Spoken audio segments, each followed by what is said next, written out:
রাখো মা, মদিনার প্রথম রাষ্ট্রপতি ছিল, শাসনকর্তা ছিল হযরতে আবু বকর, দ্বিতীয় খলিফা ছিল হযরত উমর, তৃতীয় খলিফা শাসনকর্তা ছিল হযরত উসমান গনি, চতুর্থ খলিফা ছিল হযরতে আলী করমাল্লাহ ওয়াজহু। ও মা বোনেরা শুনে রাখো মা। কেন মা তুমি বুঝলি না মা? দ্বিতীয় খলিফার নাম হযরত উমর। বললাম এই চারজন শাসনকর্তা রাষ্ট্রপতির ভিতরে পৃথিবীতে সব চাইতে হযরত উমরের রাগটা বেশি ছিল।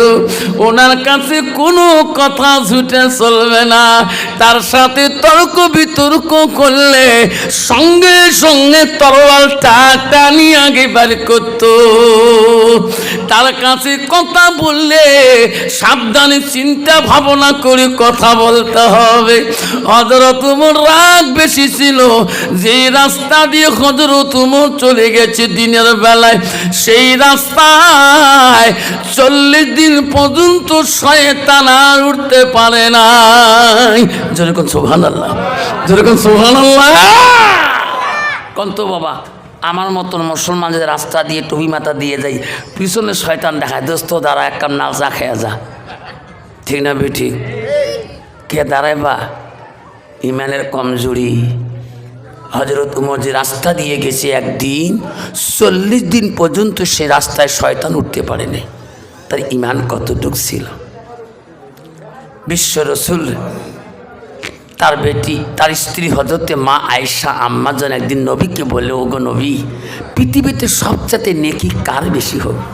আরে নবী বললেন, আয়েশা রে, আকাশে তারকাগুলা এক পাল্লা যদি তুলি দেওয়া হয়, আয়েশা হযরত উমরের নেকি যদি এক পাল্লা তুলি দেওয়া হয়, আয়েশা রে, হযরত উমরের নেকি তারকা থেকে বেশি ভারী হবে।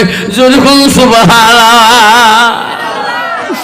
হযরতে মা আয়েশা মনটা মলিন করলেন, হায় রে আমার নবী উমরের কথা বললো, কল আমার আব্বার কথা কেন বললো না? মা আয়েশাকে নবী প্রশ্ন করো, ওগো নবী, আমার আব্বা আবু বকর কি নেকি নেককার নেকি কামাই করে নাই? নবী বলছে, আয়েশা রে, তোমার আব্বা নেকির পাল্লা কতটুকু হবে জানো? আয়েশা চলে রাখ, আমার উম্মতের ভিতরে পৃথিবীতে যত উম্মত আসবে আয়েশা, কিয়ামত তক পর্যন্ত যত উম্মত দুনিয়াতে আসবে রে আয়েশা, সমস্ত উম্মতের নেকি যদি এক পাল্লায় ওজন করা হয়, তোমার আব্বার নেকি যদি এক পাল্লায় দেওয়া হয়, সারা পৃথিবীর উম্মতের নেকির থেকে তোমার আব্বার নেকির পাল্লা বেশি ভারী হবে। সুবহানাল্লাহ। কত বড় কথা। আমার সোনারে মা বোনেরা, কেন তুমি বুঝলি না রে মা? নবীজি হযরত ফাতেমাতুল জহিরার বাড়িতে আসলেন। বাপ যদি বেটির বাড়িতে যায়, যদি যায় দেখে বেটির চোখের মধ্যে পানি পড়ে, কন্ত বাবা ওই মনে দুঃখ থাকবে কি আর গো? বাপের মতন দুঃখ আর কারোর হলো না। বহুদিন পরে নবীজি ফাতেমার বাড়িতে গেলেন। ফাতেমাকে ডাক দেয়, ফাতেমার চোখের পানি ঝরঝর করে মোছে। নবী বলল, ফাতেমা রে, তুমি বেশিরভাগ খবর না, আব্বা শুয়ে দেখা করে যাবে। ফাতেমা, আজকে আমি আসলাম তো চোখে পানি কে? ফাতেমা, তুমি কি জানে কান্দো? আব্বা, আজকে তুমি আমার বাড়িতে আসলি, আজকে আমি কিছুই দিয়ে তোকে সম্মান করতে পারবো না। আব্বা গো, এই জন্য কান্দি। সোনার আব্বা আমার বাড়িতে আসলো রে, এমন ভাবি সংসার কিছুই দিয়ে তুমি সাহায্য করতে পারি না। নবী বলছে ফাতেমা তুমি নামাজ পড়ছো, ফজরের নামাজ পড়ছো। আব্বা পড়েছি। নবী বলছে ফাতেমা রে তুমি যদি ফজরের নামাজ পড়ছো তোর বাড়িতে অভাব হইতে পারে না। যেরকম সুবহানাল্লাহ। ফাতেমা বলছে আব্বা গো আমি নিশ্চয় পড়েছি। নবী বলছে মা প্রমাণ করাতে হবে। আব্বা ওই যে দেখো এখনো যাই মশলা পারানো আছে, আমার নামাজি মতে এখনো পড়া আছে। নবী বলেন ফাতেমা তুমি যদি নামাজ পড়ছো ফজরের, আমি নবী প্রমাণ করতে চাই তুমি যাই মশলার কাছে যেয়া দাঁড়াও। ফাতেমা যেয়া নামাজি যাই মশলার কাছে দাঁড়িয়ে গেলেন। মা তুমি যদি ফজরের নামাজ পড়ছো তাহলে নামাজের মশলার কানিটা একটু আমাকে তুলতে দেখাও। সোনালা কবে না হযরতে ফাতেমা একটু নামাজের যাই নামাজটা তুল দিলেন। নবী বলো মা দেখো তো কোনো দেখা যায়। ফাতেমা বলো আব্বা গো নামাজের মশলা বিতে তো মণিমুক্তা কেন? সুবহানাল্লাহ। এই বেটি অভাব অভাব করিস কা? দুনিয়ার এই মণিমুক্তা নে পরকালে শান্তি পাবি না রে বেটি। আজ যদি তুমি সত্যি যদি পরকালে শান্তি চাও নামাজের মশলা সারি দে। ফাতেমা কেঁদে বলছে আব্বা আমি দুনিয়ার শান্তি চাই না, আমি পরকালের শান্তি চাই। নবী বলছে ফাতেমা রে নামাজের মশলা টানি তুলে আরেকবার দেখো, দেখবা কিছুই নাই। আল্লাহ তো পরকালে শান্তি রাখবে। যেরকম সুবহানাল্লাহ। আমার বলে আমার চলে রকম মা কেন মা তুই বুঝলি না মা? আল্লাহ নবী বলো আল মারআতু জাসাল্লাত খামসাহা। আমার নবী বলে কোন একটা মেয়ে যদি 5 ওয়াক্ত নামাজ পড়ে ওয়াসামা শাহরুহা, ওই মেয়েটা যদি রমজান মাসে রোজা করে, নবী বলেন ওয়াসানাত ফারজাহা, ওই মেয়েটা যদি পর্দায় পুষি দেয় চলে, নবী বলেন ওয়াতাত বালাহা, ওই মেয়েটা যদি স্বামীকে ভালোবাসে, নবী বলেন ফাকাদ কুলমানায়ু আবু আবিল জান্নাতির সাদ। নবী বলেন ওই নারীদের জন্য আল্লাহ 8টা জান্নাতের দরজা খোলা রাখবে। নাই থাকবেন মা বোনেরা। পৃথিবীতে আল্লাহর কাছে জান্নাত নিজ হাতে পেয়েছিল কোন নারী মা? মা তুমি কি জানো না পৃথিবীতে আল্লাহকে ডাকছে আল্লাহ তোর জন্য আমি জীবন দিলাম। আল্লাহ তোর নবীর ভালোবাসা অন্তরে রাখিয়া আমি জীবন দিলাম। আল্লাহ তবু আমি আবু জেলের কাছে তোর নাম আমি ভুলবো না। মক্কার জমিনে আবু জেল শুনি পেলেন এই জমিনে একটা মহিলা ছাড়া মুহাম্মাদের কাছে ইসলাম গ্রহণ করে মুহাম্মাদের কাছে কলেমা নিয়ে ওই মহিলাটার কাছে হাজার হাজার মেয়ে মুসলমান হয়েছে।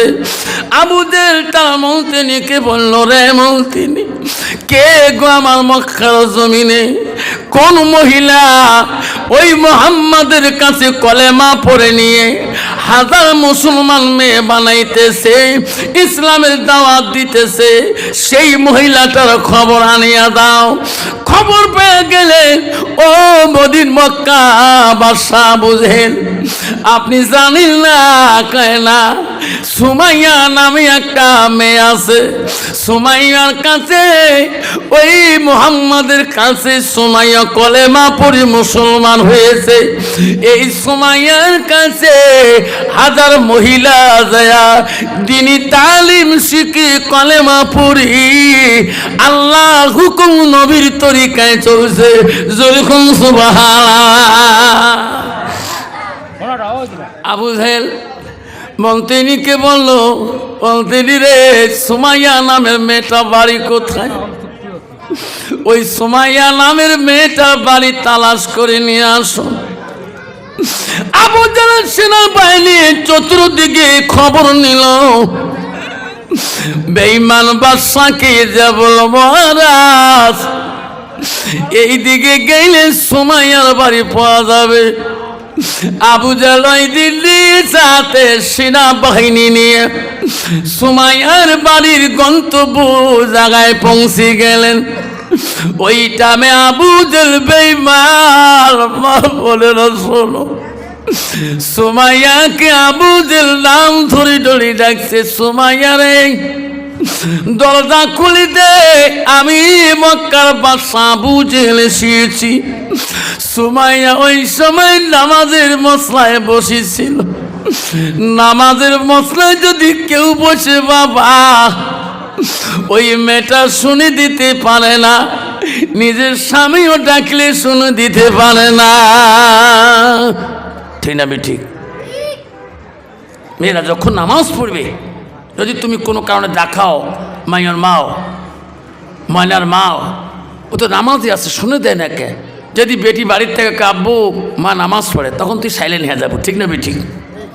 যত রাগী মানুষ হোক না কেন, যত নিষেধার মানুষ হোক না কেন, আব্বু হাল্লা করিস না, মা নামাজ পড়তেছে, তখন নিজে কলজে কাঁপিরে, আমি তো বেনামাজি, বউ নামাজ পড়ে, থাক পড়ুক।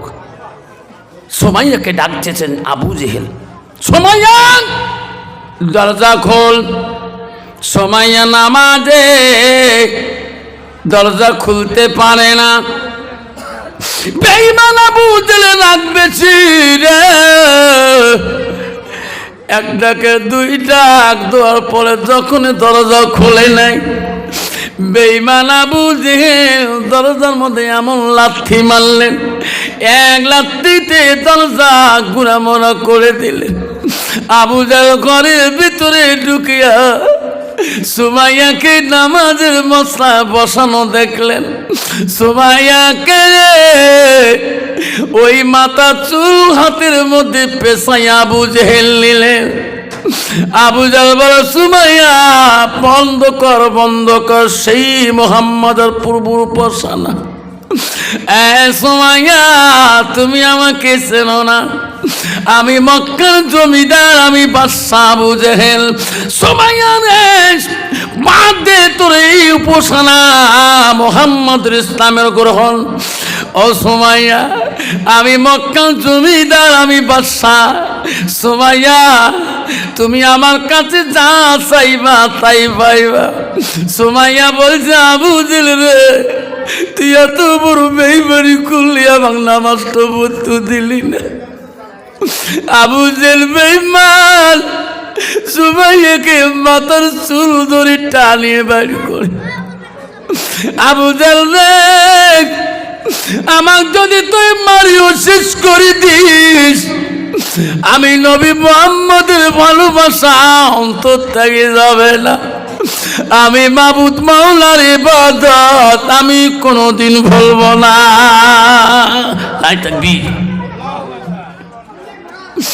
আবু জেহেল বলছে, সুমাইয়া রে, তোর বাড়িটা বানাইতে যত টাকা লাগবে রে সুমাইয়া, সারা জীবন কষ্ট করা লাগবে না। আমি আবু জেহেল তো সুন্দর করে বাড়ি ঘর তোকে বাণী অট্টালিকা করে দেব। মুহাম্মাদের নাম ভুলিয়ে যা, কলেমাটা ভুলিয়ে যা। সুমাইয়া বলছে, আবু জেহেল, আমাকে যদি তুই মারিও শেষ করে দাও, আমি নবীর প্রেম আমার অন্তর থেকে যাবে না। যে নবীর কাছে আমি কলেমা পড়ি মুসলমান হয়েছি। আবু জেহেল টানে সেজুরি নিয়ে বেড়ায়। সুমাইয়া রে, এখনো বল, দেখ তোর জন্য বাইরে কত সেনাবাহিনী মজুক্ত করে রাখছি, এখনো তুমি আমার কাছে আসো। যখন আমি খোলা ময়দানে বাড়ি করে দেব রে সুমাইয়া, তখন তোর সম্মান ইজ্জত থাকবে না। ঢুকু সুমাইয়া বলছে, আবু জেহেল রে, তুমি তো নারী জাতির সম্মান রাখলি না। সুমাইয়া বলছে, বুঝে আমাকে মারি যদি শেষ করে দাও, আমি সেই নবীর কলেমা মাওলার ইবাদত ভুলব না। নাই থাকবে। কত কষ্ট করেছিল। কারণ বর্তমান কোন যুগের নারী, এই যুগের নারী কোনোদিন নামাজ পড়তে স্বামী এরকম অত্যাচার করে? দেশের বাদশা কোনো অত্যাচার করে? দেশের মন্ত্রী অত্যাচার করে না। তার ভিতরে নারীরা নিজের নামাজটাকে পতন করছে, ধ্বংস করে দিয়েছে। নামাজ পড়ে না, স্বামীকে ফাঁকি দেয়। স্বামী যদি চিল্লানি সবে যায়, ওই বউ নামাজ পড়া রাজি হয় না। যেরকম ঠিক না ঠিক? মা বোনেরা, তুমি কি জান্নাত যাবা না? তোর কি আশা নাই? নবী বলল ওই নারীটা জান্নাতি হবে এই 4টে কাম যারা করবে। 1 নম্বর নামাজ পড়বে, 2 নম্বর রোজা করবে, 3 নম্বর পর্দায় পশিদায় থাকবে, 4 নম্বর স্বামীর খেজমত করবে। স্বামী যখন বাড়ির দিকে যাবে, নবী বলে ওয়া জাউজুহা আনহা রাদিন, তার স্বামী যদি তার কথার দ্বারায়, তার কথায় যে খুশি রাজি হয়ে যায়, নবী বলল তা খানাতির জান্নাত, সে মেয়েটা হবে জান্নাতি। যেরকম সুবহানাল্লাহ। কন্ত বাবা, বর্তমান যুগের নারী নে নামাজ দিয়ে ভালোবাসে, নে পর্দা দিয়ে ভালোবাসে, নে রোজা দিয়ে ভালোবাসে, নে স্বামীর খেজমত দিয়ে ভালোবাসে। তোমার জায়গার মধ্যে শোকগুলি আছে বাবারে, কত নারী আছে বাপ। এই যে বাপ, আসামের মধ্যে আমার ধুবড়ি জেলার একটা বাজার বেরিয়েছে বা এম বাজার। তোমার এটি একটা দেখো কুচবিহারে বিগ বাজার না, ওই যে খাগড়াবাড়ি যদি। আর একটা আছে এইদিকে স্টাইল বাজার, তুফানগঞ্জ। এই 3 বাজারে দেখবেন মুসলমানের মেয়ে কি হালে যায়। মায়ো ফাতেমানা, সকিনা, লাভলিনা, মরমি, রাধানা, গীতে বোঝা না যায়। যেরকম ঠিক না ঠিক? কি স্টাইল, সিসি ক্যামেরা লাগাইছে আর বুঝিস। মনটা কয় 2 ঘন্টা থাকুন, কে কয় কাইন করে কিছু না কয় না, কেন করি বেড়াই বেড়াও আসরা নাই। কয় বউ এই মলবি মন লাগলে জন্য বউ আমার মাথার কাপড় দেওয়া হয়। আমার মনটা কয় একদম তুফানগঞ্জ কলেজ পড়বে, যান হ্যাঁ মাথার কাপড় ফেলে দিয়ে যান। এইরকম আছে না নাই? কেন মা বোনেরা, এই চেহারাটা সৌন্দর্যটা দেখনেওয়ালাকে তুমি জানো না। ও মা, তোমার স্বামী তোমাকে পেয়েছে মা, তুই সতীর্থ নারী মা। মা তোর স্বামী আছে মা, তুমি পরহেজগারী নারী মা। মা তুই খবরদার মা, নিজের সতীর্থটা নষ্ট করিও না। মানে খবরদার পরকীয় করিও না। স্বামী বিদেশে গিয়েছে রে মা, তোর ভালোবাসায় বাচ্চা আছে মা। ও মা কলকাতা দিয়েছে, দার্জিলিং গিয়েছে, আসাম, গুয়াহাটি, কেন গুজরাট গিয়েছে। তুমি যদি স্বামীর হককে নষ্ট করে দাও, আমানতের মাল যদি খেয়ানত করে দাও, এই স্বামীর মনে দুঃখ দিলে রে মা, আল্লাহ কিয়ামতের দিন ছাড়ে দেবে না। সবাই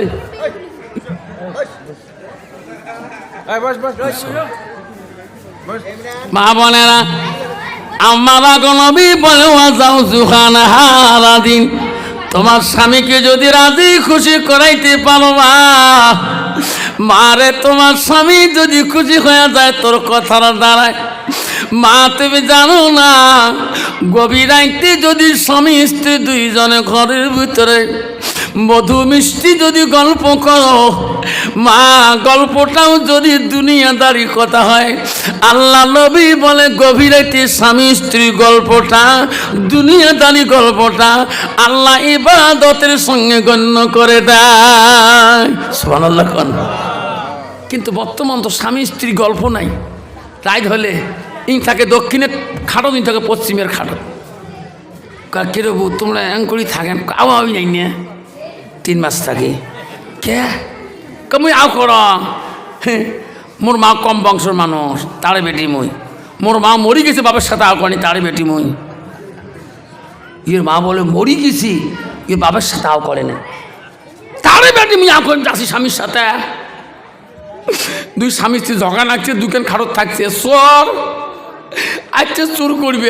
আমি যে নাই চোর মাছ দিয়ে শিং দিছি, শিং দিয়ে ঢুকছে কাল্লা, স্বামী দেই ফেলেছে। ইয়োগ তো আও করে না, না কি নে নে নে উনি আও করবে না তো ডাকবার না। উনিও চেতন পাইছে, দেখে আলমারির সোনা টানা নেয়, বউ কয় নে নে তুমি বাটা করবে না আও করা। সব যখন আচ্ছা মতন বের করে নিয়ে গেছে তখন কেছে কিরে সবগুলি নিয়ে গেলে তুই কওয়া পারি না, তোমরা কওয়া পার না, তোমরা কওয়ার পার না, কবিও কবর পা, কবিও না কবর পা, লস্কার হল স্বামী স্ত্রী হল না। বাবা এই ব্যামারটা বিশাল কঠিন ব্যামার। এই ব্যামারের ডাক্তার এখনো পৃথিবীতে আবিষ্কার হয়নি, যে স্বামী স্ত্রী ভালোবাসা ব্যামারটা, এই রোগটা ধরবে পানি। এক চাংলা চিন্নেই গেছে চিকিৎসা করবে, যে সে আসি বাংলার গেছে, বিভিন্ন দেশ গেছে। এক বছর পরে শুনছে যে বাড়ি করে ডাক্তারে ভাল, যে টিকিট বলে খুব ভিড়, আগতে সিট নম্বর একদম একে সিরিয়াল লাগাইছে, একত সিরিয়াল। ডাক্তার যা বলছে যে করছে 1 নম্বর যাইছি, স্যার কি রোগ কি অসুবিধা কি? স্যার অসুবিধা তো 1 বছর থাকি। আরে রোগ কি বেমার কি? স্যার বোম্বাই গেলাম, বাঙ্গালোর গেলাম, গুজরাট গেলাম, কেউ রোগ ধরবে পায় না। আরে বেমার কি? স্যার বিয়ে হবার 1 বছর হল, বউয়ের সাথে নো কানেকশন, এইটাই বেমার। স্যার মাথা হাত দিয়ে কয় এটা তো বড় বেমার আছে। বিয়ে করবে 6 মাস হল, বউ করে চোখের ডাক্তার, মেডিসিন ডাক্তার, বউ পায় 80,000, মেয়ে পাও 70,000। বউ বেমারটা আছে না নাই? ডাক্তার মনে মনে কয় এই লোক তো মরুটাই, বাবারে পাবার নাম ফিক্সেশন দিবের কে ওই বেমার মোট। বাবারে পৃথিবীর সব জায়গায় সার হওয়া যায়, সব জায়গায় পিসে হওয়া যায়, সব জায়গায় মোল্লা সাহেব হওয়া যায়, মুক্তি সাহেব হওয়া যায়, আমির সাহেব হওয়া যায়, মেম্বার সাহেব হওয়া যায়, প্রধান সাহেব হওয়া যায়, অঞ্চল সাহেব হওয়া যায়, এসপি সাহেব হওয়া যায়, দরগা সাহেব হওয়া যায়, সব সাহেব হওয়া যায়। বউয়ের কাছে হওয়া বড় কঠিন। তুই কোন সাহেব না কোন হুজুর অতি হ, মোর কাছে হুজুর হওয়ার দরকার নেই। যেরকম ঠিক ঠিক তুই যে হুজুর কেমন গ্রামের লোক না জানলে মুই ভালো করি জানো, তুই দিনতে 4 বের নাগর ডিকের মুখ ঠিক না বেশি।